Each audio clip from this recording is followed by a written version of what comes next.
bu insanlar ya? Ne istiyor? Niye toplanmışlar? Sakin de yani.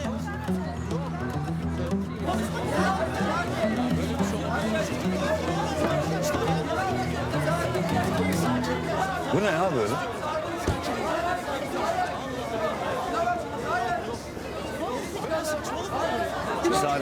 Bir saniye. Ne istiyorsunuz benden ya?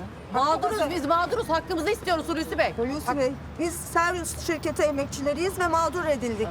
Anlamadım. Ne olsun? Seryus. Bilemezlikten mi geliyor ya? Bir saniye arkadaşlar, bir saniye. Sakin. İyi de bizim öyle bir şirketimiz yok ki. Doğa Hanım'ın dün kapattığı şirket efendim. Tamam, hep bir ağızdan değil. Bir kişi anlatsın. Ne oluyor? Hulusi Bey biz mağduruz. Bakın Evet, mağduruz. rezil olduk.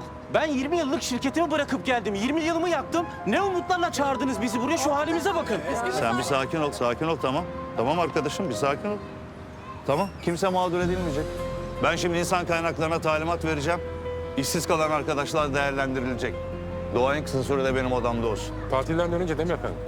Doğa en kısa zamanda odamda olsun dedim. Dağılalım arkadaşlar, dağılalım. Ne garip tiplerdi. Dur. Ya aşağıda gayet kibardı, cool'du, espriliydi. Yukarı çıkınca bir anda değişti adam. Aşkım erkek. Erkek hepsi aynı. Sen de erkeksin. Aa. Doğa sizin şirketin helikopteri değil mi? Ne alaka burada? Bilmiyorum ne alaka?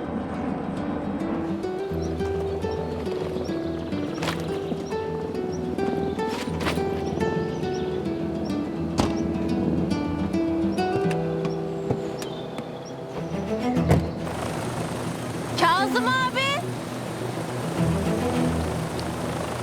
Doğa Hanım, babanız çağırıyor. Acil İstanbul'a dönüyorsunuz. Ay ne oluyor? Zombi salgını falan mı var? Bu ne böyle birden? Hulusi Bey bekliyor efendim. Lütfen. Kazım abi araba ne olacak? Ben hallederim Doğa Hanım. Buralar?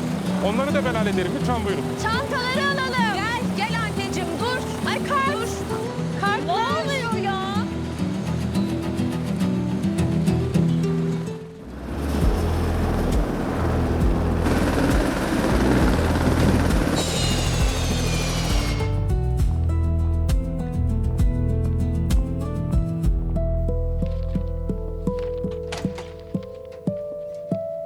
Baba. Ne oluyor? Bu ne böyle adam kaçırır gibi? Bir açıklama bekliyorum. Ve o açıklama tatmin edici olsa iyi olur. Çünkü çok öfkeliyim. Çok öfkelisin ve bir açıklama bekliyorsun, öyle mi? Evet baba. Seni dinliyorum. Evet, dinle bakalım. Ahmet Özmen, Şengül Paşaoğlu, Ceren Bolat, Rabia Akbaş, Ali Koca. Bu saydığım isimlerin hiçbirini tanımıyorsun, öyle mi? Dün kapattığın Seryus şirketinin çalışanları. Yani bugün işsiz kalan insanlar. Hepsinin tazminatı ödendi. Kurallara uygun davrandım. Ha, öyle yapınca olay bitiyor, öyle mi? Başka ne yapabilirim ki? Baba iş dünyası böyle değil mi? Kazanmak da var, kaybetmek de. En son gittiğim workshopta ne öğrendim biliyor musun baba? İş dünyasında duygulara yer yok. Kes, yeter. Baba, ne oluyor böyle masaya vurmalar falan? Korkutuyorsun beni. Kork.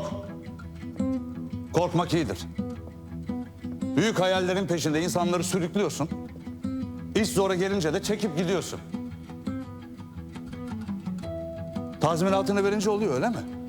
İş dünyasında duygusallığa yer yok, öyle mi? Peki o insanların umutları, hayalleri ne olacak? Bunu düşündün mü hiç? Tamam insanlar üzülmüş olabilirler ama ben de isteyerek yapmadım ki. Bence tepkin gereksiz yüksek. Sus Doğa, sus. Babacığım bak Sus dedim. Ben konuşacağım, sen dinleyeceksin. Çiftçi Orhan'ın oğluydum ben. Dişimle tırnağımla kazıyarak geldim ben buraya. Bir kişi. Bak bir kişi diyorum. Bir kişi bulamazsın benim arkamdan kötü konuşan. Bir kişi olmamıştır verdiğim sözü tutmadığım. Ve bugün beni onlarca insan karşılıyor. mağdur edilmiş, zor durumda bırakılmış. Bunu yapan kızım nerede? Ha? Arkadaşıyla tatilde, ne güzel. Samsa'da vardı baba. Hayvan dostlarımızı atlamayalım. Çık odamdan. Çık, hoplatma beni, çık odamdan. Düşün. Düşünmeden bir daha benim karşıma yeni projelerle falan gelme. Bir dakika ama babacığım. Çık dedim kızım, hadi çık lütfen.